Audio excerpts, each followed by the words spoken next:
O Salvador Jesus Cristo. Amém? Amém. Vamos abrir nossa Bíblia hoje no Evangelho de Jesus segundo Lucas, capítulo 7, e vamos ler essa história que está do versículo 11 até o 17. A ressurreição do filho da viúva de Naim. Lucas, capítulo 7, do versículo 11 até o 17.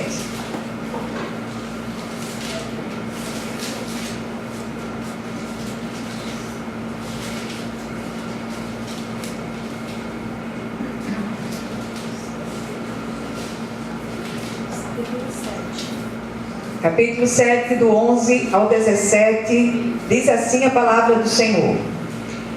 Em dia subsequente, dirigia-se Jesus a uma cidade chamada Naim, e iam com ele os seus discípulos e numerosa multidão.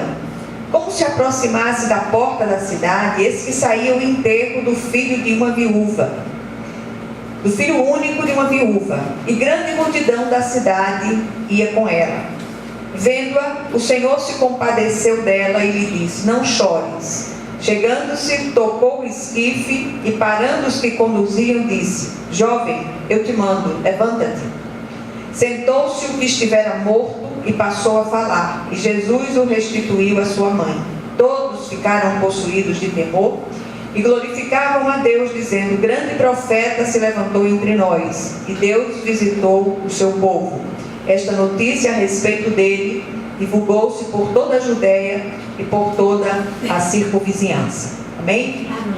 Vamos orar. Senhor, nosso Deus e nosso Pai, vem falar conosco nessa tarde, Senhor, de uma maneira especial. Vem abrir o nosso entendimento, os nossos olhos espirituais, de modo que nós possamos compreender aquilo que o Espírito deseja ministrar a cada uma de nós no dia de hoje, em nome de Jesus. Amém. Esse texto é um texto bastante conhecido da palavra. Todos aqueles que têm familiaridade com a palavra conhecem esse texto. E há aqui uma chamada do Mestre a que exercitemos a compaixão.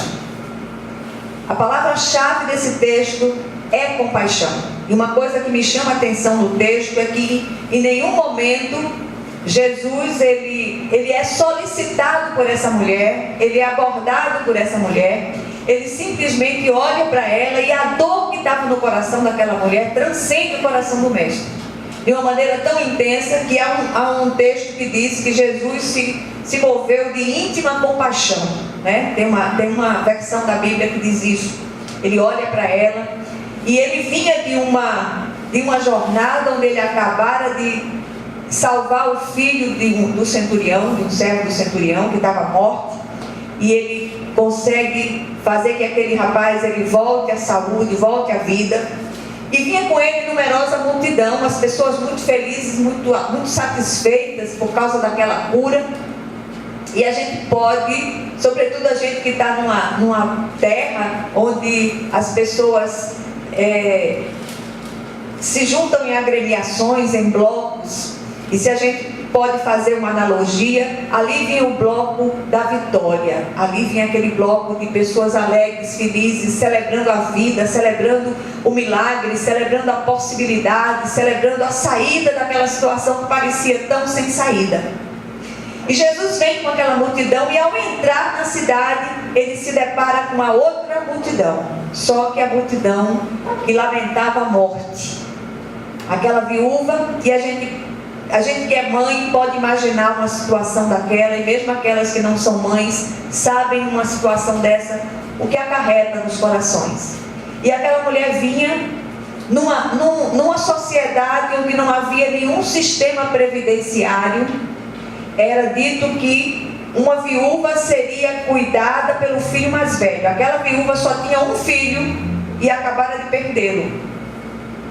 E aí a gente para fazer uma reflexão breve a respeito da compaixão que muitas vezes nós não temos diante das situações à nossa volta. E às vezes você está tão preocupada com o seu próprio problema, com a sua própria dificuldade, que você não consegue enxergar a dor do outro. Compaixão é isso, é a dor do outro no meu coração. E por mais que a gente esteja com uma sobrecarga, porque quem é aqui que não está com uma sobrecarga? Todas temos as nossas sobrecargas. E às vezes, que sobrecargas? Mas nada impede da gente olhar para o outro com um olhar compassivo. Há sempre algo que a gente pode fazer pelo outro. Uma mão estendida, um ouvido solidário, um abraço, às vezes atenção em determinadas situações. Às vezes a compaixão se resume ao silêncio da presença, um silêncio presente. Você olhar e saber que ali tem uma pessoa, está quietinha, está calada, mas você pode contar com ela. E quantas vezes a gente precisa disso? E a compaixão que nós negamos, lá na frente nós vamos precisar dela.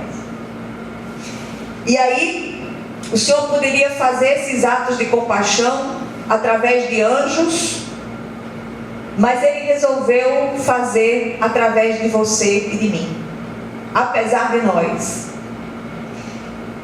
E a fatura da nossa indolência, nosso comodismo, ela chegará a nós mais cedo ou mais tarde. Seremos cobrados pela liberdade e os recursos que foram colocados à nossa disposição e não usamos. Que o Senhor Ele possa abrir o nosso coração hoje, para que a gente possa olhar para aqueles que estão à beira do caminho com um olhar compassivo. E aí a gente vai olhar agora para as duas multidões. A primeira, como eu disse antes, liderada por Jesus, celebra a vitória da vida sobre a morte. E ele vinha com seus discípulos de Cafarnaum. Ali tinha acontecido um grande milagre. Muitos estavam seguindo Jesus por causa daquele milagre. Assim como acontece hoje, as pessoas querem ver milagres, mas o maior dos milagres é estarmos vivas hoje e a salvação em Cristo Jesus, não é? E a gente foi alcançada pela misericórdia de Deus, e aí isso não tem nada a ver com religião, com religiosidade, mas com Cristo vivo habitando em nós, o Cristo vivo plasmado em nós. Eu sei que muitas vezes você escuta essa palavra, meu Deus, essa mesma cantilena de novo e tal, mas eu tenho certeza que Deus tem um plano, tem um propósito na sua vida. Do contrário, você não estaria aqui ouvindo essa palavra. E eu queria que você abrisse seu coração e deixasse que o Espírito de Deus ministrasse ao seu coração. Não vá na minha conversa. Eu não tenho capacidade de convencê-las de nada. Mas o Senhor, o Espírito, Ele está aqui, Ele está no nosso meio. E Ele quer mudar radicalmente a nossa história. E ali, aquele era sem dúvida o bloco da vitória, liderado pelo autor da vida. Somos o povo da esperança. O cristão é chamado de povo da esperança, de povo da bênção, chamado ainda de sacerdócio real, de nação santa, de povo de propriedade exclusiva de Deus. Esses são os títulos que a Bíblia dá, que o Espírito de Deus dá aos cristãos.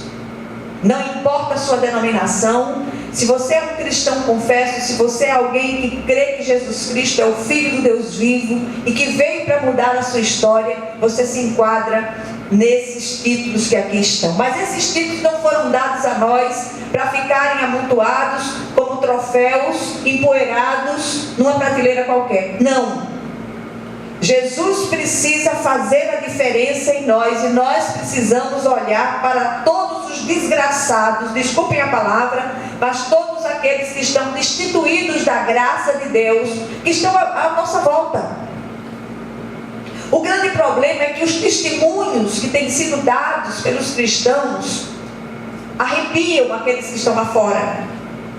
Faça a diferença e faça diferente. Deixe que a glória de Deus desça sobre a sua vida e diga ao Senhor: eu quero fazer a diferença. Eis-me aqui, envia-me a mim. Será que é da vontade de Deus que a gente se tranque em nossos redutos e a gente fique dentro das nossas igrejas brigando por cargos, brigando por isso, por aquilo outro? Não, a gente tem que acontecer como igreja fora dos portões. Primeiro, o campo missionário é dentro da sua casa. E é ali dentro que você precisa fazer a diferença. Não com palavras, mas com atitudes. Eu estava me lembrando aqui uma coisa interessante, que na época que meu marido estava distante do Senhor, na época do alcoolismo muito violento e tal, e ele foi nascido e criado no lar cristão. E aí eu ficava pedindo a Deus estratégias de passar a palavra de Deus para ele. E aí eu pensei, meu Deus, eu não posso falar a palavra, porque senão ele não vai ouvir, né? E aí eu comecei a espalhar determinados versículos bíblicos dentro de casa. Pegava aqueles recortes dos versículos, botava ali, e ele não estava nem aí. Aí eu descobri que quando ele estava no banheiro fazendo a barba, na parede que estava atrás dele, aí eu botei um versículo de trás para frente. Quando ele olhava no espelho, viu um versículo copiado direito. E ali aí ele parou assim,